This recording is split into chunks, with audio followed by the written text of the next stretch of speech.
The following program does not necessarily reflect the opinions and viewpoints of the staff and management of this station. Welcome to the wonderful world of seniors, the best of all worlds. You now have the time, resources, and ability to enjoy what you have worked for all your life. So let's explore the many possibilities available to seniors on Senior World Radio. Senior World Radio is your source for senior citizens-related topics, information, and entertainment. Now, here is your host of Senior World Radio, Glenn Howard.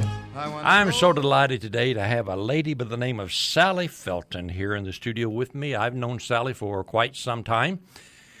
In fact, the first time I saw her, we had just come back from overseas. My wife and I lived in Manila, Philippines for 7 years, went to Budapest, Hungary for 10 years, came back home, and of course, very interested in missions, and met a lady who I think knows a whole lot more about missions than I do. She had been involved in leading mission trips, but the way she got into it was really quite something I thought very unique and truly an incredible senior. Sweet lady by the name of Sallie Felton, who is, 83? 83 years old. No, I'm sorry. When I turned 80, I started subtracting. You started subtracting, so now we're back 3. In a few years, I'm going to be the same age as my children. How about that? Sallie, I'm so glad you've come in the studio today to visit with us, because I've been anxious to talk to you, because I've been a real fan of yours. Let's start out very back at the beginning. You're a native Oklahoman? I was born in Oklahoma City and started school here, and then we moved to Altus and later Wichita Falls, and I went to high school in Wichita Falls. Married your husband where? In Wichita Falls. He was at the air base there. Okay, a military guy. Yes. How many kids you have? I have 2 boys. 2 boys. Yes. Life was going good. Everything was great until I understand you were one of those unfortunate wives that got a surprise one day from a husband who decided he had other interest. Yes, he said he didn't love me anymore and that I wasn't an asset to his ministry. Saying you at that time had been married how long? 41 years. So after 41 years of marriage, your husband says, don't need you no more, I'm going to do it by myself. Yes. That's got to be devastating. I think there's a better word than devastating, but it doesn't come to me right offhand. What in the world then caused you, had you had any work experience outside the home, or what had you done before that time? Well, I was church secretary at Ridgecrest United Methodist Church. Okay. I don't think church secretaries pay very much. No. So suddenly having to make a living with 2 boys, your boys at that time would have been how old? Well, see, they were grown. They were grown, okay. Yeah, and they were away from home. So then to find something to do, what developed your interest in missions? Well, the Lord has a hand in things that you never see at first. We had an extra office space at the church where I worked. So our minister at that time invited the new leader of Volunteers in Mission to office in our building. And I said that I would volunteer to be his secretary in the time that I wasn't working for the church. And this was Larry Acton, who was the first director full-time of Volunteer in Missions in the Oklahoma Conference. So because of my affiliation with him, he took me on 2 mission trips, one to Mexico and one to Alaska. And then he gave me the opportunity to lead teams. So where was the first team you led? Glenn, I don't know. Yes, to Mexico. We went and, 15 or 20 of us went to build houses on the border. They were 12 by 16 rooms, and they had 2 windows and a door. And families would move in, and one lady told me she never thought she would have anything this nice. It's amazing the kind of conditions that many people in third world countries do live in. Yes. What was it about missions, though, that really captured your heart? Because, first of all, how many mission trips have you led since those days? Probably over 50, and I've been on more than 60. You've led more than 50 mission trips and been on over 60 to various countries around the world. Yes. Wow. And you started at the ripe old age of what? How old were you when you started all this? 62. 62 years of age, you start leading mission trips or volunteers in missions with the Methodist Church. Wow, that is something. When you started going and started taking people, of course, Mexico, I guess, particularly Alaska, would not be such a challenge. It was pretty nice and everything was American. But when you started going out to other countries, do you remember the first time you went outside the North American area and started conducting missions trips? Well, I went to Costa Rica several times. Mm-hmm. One that I remember especially was when we went to Chile. Okay. We were to go to La Serena. And, you make all your arrangements when you're here in the States. Mm-hmm. So they asked me at the office, do you want to take a bus from Santiago to La Serena, which is about 5 hours, or would you rather fly? Well, I said, of course I'd rather fly. I don't want 5 hours on a bus. So the arrangements were made. We flew into Santiago, did the work we planned to do there, and we're off to La Serena to work on a parsonage so that the pastor could live close to the church. Well, we got to the airport. Our friends saw us off. We went in, sat down, and they said, your plane has been canceled because of fog. Now, I speak Spanish, but it's kind of pidgin Spanish, okay. And I don't understand as well as I should. So the flight person there at the airport made arrangements for us to take a bus, and she sent us to the bus station in 3 taxis. Well, of course, since I was the leader, I needed to go in the first taxi. Well, the first taxi got lost, and the third taxi arrived first, and the second taxi second, and then sometime later, the first taxi arrived at the bus station. There were some 100 buses there. I went to the kiosks she told me to go to, and they didn't know anything about what I was talking about. We only knew one contact person in Santiago who spoke English and would be able to help us. I tried to call her and could not get her.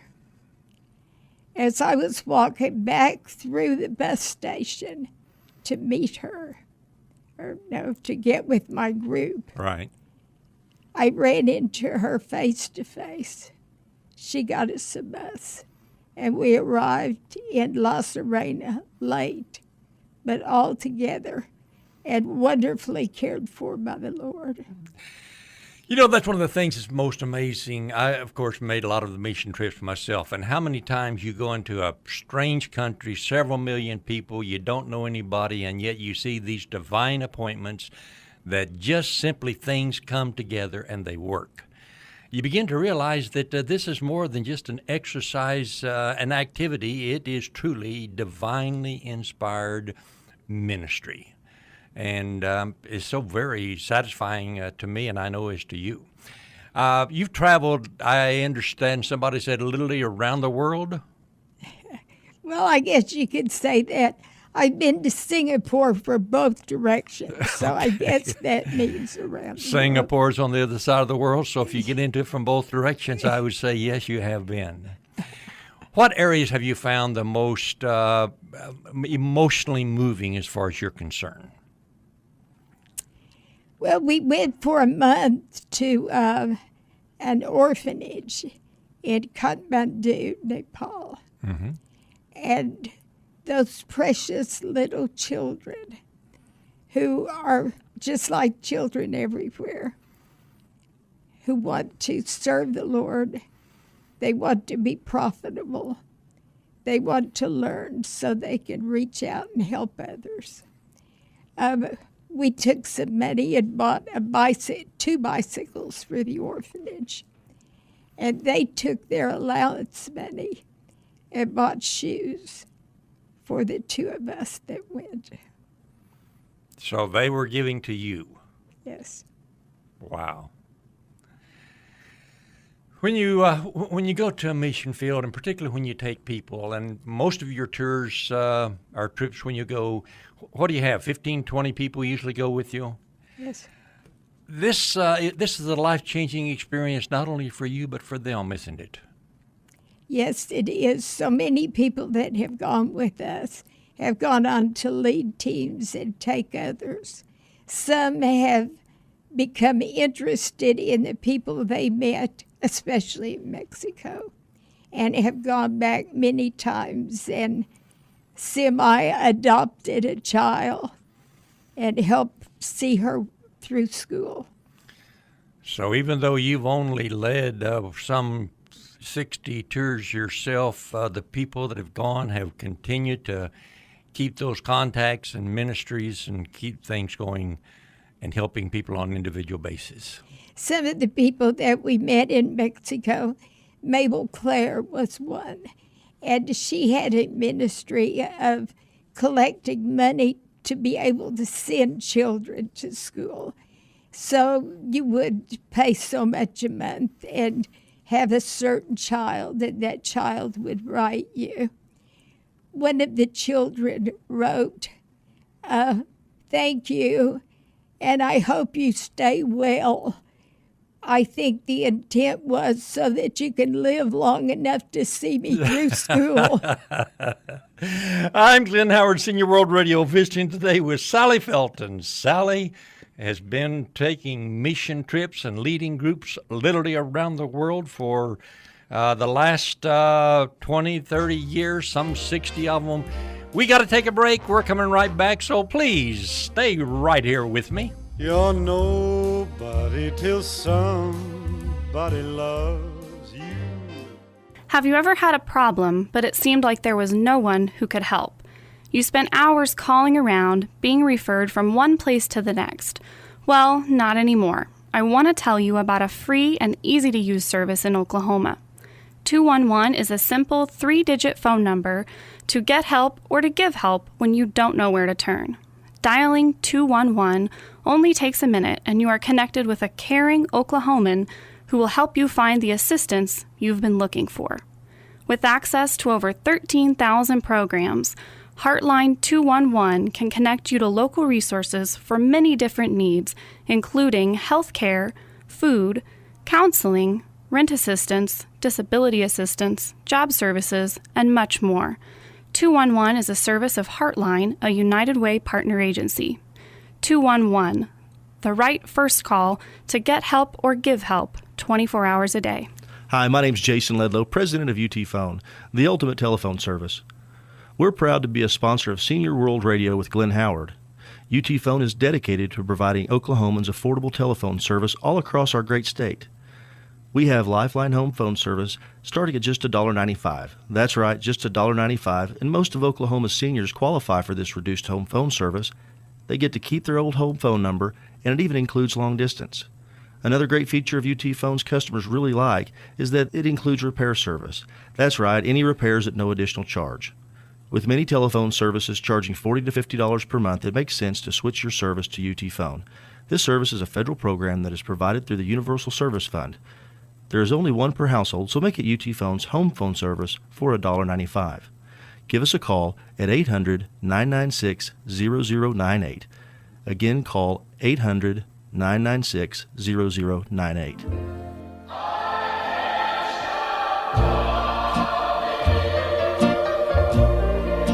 I've made up my mind.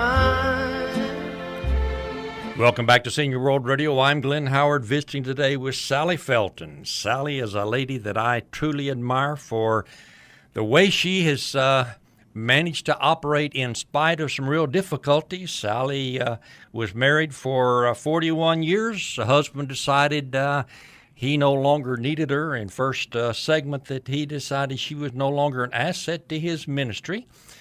So she started working with the local church and led a couple of mission trips. Those couple have begun to expand until over the years. Sallie, you've been on how many mission trips altogether? Probably around 60 some. 60-some mission trips around the world. We were talking just before the break about some of your trips, particularly to Mexico, to Alaska, even to Central America. Probably, I don't know, where would you say is one of the most difficult mission fields that you've ever worked in? Well, I don't know it's the most difficult for me, but I would say it is for them. Would be the Ukraine right now. We, let's see, I can't think, 6 years ago maybe. Okay. Nikolai Smirnov had requested that he had sent word to VIM that he had a new... Now, VIM, that's Volunteers in Missions. That's the Mission. Missions Methodist, okay. That he had a new church and he wanted some old Methodists to come and help him. And I'm not sure why they immediately thought of me. But we formed a team and went to help him get started. At the time, he was meeting in a dosha, that he had a house out in the country with outside plumbing and no running water.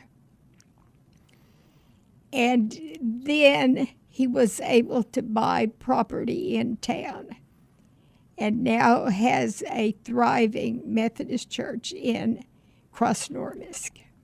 I'm amazed at the way people in some countries are able to do so much with so little. I remember myself when I was in the Ukraine, I had gone over there with Doug Mobley. We had put together an evangelistic outreach. We had rented a hall, done some advertising. When we got ready to go, of course, we called a taxi, and one of those memories that sticks out in my mind, the most scary ride I think I've ever been on, was riding across Kiev, Ukraine in a taxi. We had actually two taxis hauling our group, and one of them was trying to, I think, get away from the other, and the other one was determined that he was not going to lose him. And so they drove like absolute insane people, to say the least. Of course, I've seen wild driving in a lot of different countries, but that was one of the more frightening ones. But to listen to their stories, you know, the nuclear explosion that took place over there and the poverty that the people were living in. And, of course, it's been so compounded by the battles or the war that's going on right now in the whole Ukraine. But to see a group come over from the States that's there to help, I don't know, was most of your work in actually helping build, or were you teaching, or what was most of the outreaches that you were doing? Mostly teaching and encouragement. We thought that the pastor, Nikolai, was selfish because he already received $126 a month. He lived in the church, slept in a chair, had outside plumbing, and no running water, no gas. And he was one of the most prosperous in the community. So we've been able to help him along the way to better his circumstances. And we kept requesting, get a bed. And he sent us a email not too long ago, and now he has a bed. He couldn't turn over in the chair because his elbows would get in the way. So we have provided a water line and a gas line and a porch. He teaches guitar free, and his students give concerts in the summer at the church that's on a main street there in Krasnoyarsk. And they invite their cousins and grandparents. And we've been able to help him build a stage so that they can perform. You know, I sometimes hear people make the comment, why in the world do we send missionaries overseas? They can do it themselves. They don't need foreigners coming in. And yet I have seen such major changes take place as people have gone from one country to another like that. Changes to the people who go as well as changes to the people who receive the ministry. And as you continue to keep up, I'm sure, do you follow up on these people that you have visited and hear response from them after your visits? Some we do, some we don't. It makes such a change in their lives to just know that somebody's interested. I think somewhere in the Bible, and you may remember, Jesus talked about someone who would come alongside to help, that would be with them. And I think that's maybe part of the role we play, simply someone that cares and will come alongside to help. I think the Bible calls him a comforter. I think he does. And we certainly do that. I know from particularly having lived overseas and having teams come over to visit, it was nice to have them come over and help in doing work. We've had them come over and build buildings, which is nice, do that kind of work. But frankly, we could hire that kind of stuff done probably a whole lot cheaper than people coming from abroad certainly could do. But the very simple fact that people came over from the States and showed interest, that listened to their stories, that expressed concern, that extended some love and care, it literally changed the atmosphere for the church and for the community. And for me, it was a very gratifying experience. And for me. Yeah. I'm very thankful for the opportunity. How about Asia? Did you ever go to Asia? I've been to Thailand, and I've been to Indonesia. And in Nepal, I had about all the rice I want to eat for the rest of my life. I'm not sure if they called it dim sauce or dumb sauce, but that was our meal 4 times a day. And sometimes we had vegetables that were cooked down beyond recognition, so I'm not sure what they were that we had with our rice. That's one of the interesting things about food in Asia. I remember several times asking, what is this? And I've often been told, don't ask. And when you get hungry enough, you just eat and don't ask any questions. But That's right. What a blessing it is to people, for Americans whom are highly respected in many of these developing countries, to come into their home, sit down, and to eat a meal with them and to express concern and compassion for them. It makes a big difference. They made special exception for me. They sit on the floor. But I got on the floor once, and it took 4 of them to get me up. So they brought me a chair from then on. They sit on the floor and let you sit in the chairs. One of the things I've observed about people in many of these countries, though, is the openness, the care that they have for us, for our well-being. It's I think sometimes we Americans kind of look out for ourselves. We don't care about others that much. And to see them really caring about us when we come over, it was a very moving experience for me, especially I remember in Mexico, seeing one time we took a group and went into a community, and we caught them by surprise. The instructions had been sent that we were coming, and they were expecting us a day later. And So all of a sudden they were running around the neighborhood gathering up any spare meat they had to throw into a pot to make soup for the night. But, the concern and the impact I'm sure it has not only on you but on the people that you take with you changes their lives, doesn't it? One time when we were in Guatemala, we went, miles out. It was, I think, 10 miles past the boondocks, That's how far in it was. And we were served a stew with meat. And the meat was so tough that most of us couldn't eat it. But we thanked them and were gracious. We found out later that the people in this community were saving their money to build the church. They only had meat once a month, and they had given us their meat, and they would have none for that month because they'd shared it with us. Beyond imagination, isn't it? Absolutely. Sallie, have you ever felt in danger on these trips? I never have. I think that is so interesting because many people are afraid to go overseas. I remember especially when we were living in Budapest, in church sometime we'd have people requesting prayer for a friend or relative who was going to the States, and they were wanting to pray for them for protection because they were going into, and they would name some of our big cities. For some reason, we feel so secure here and so insecure there.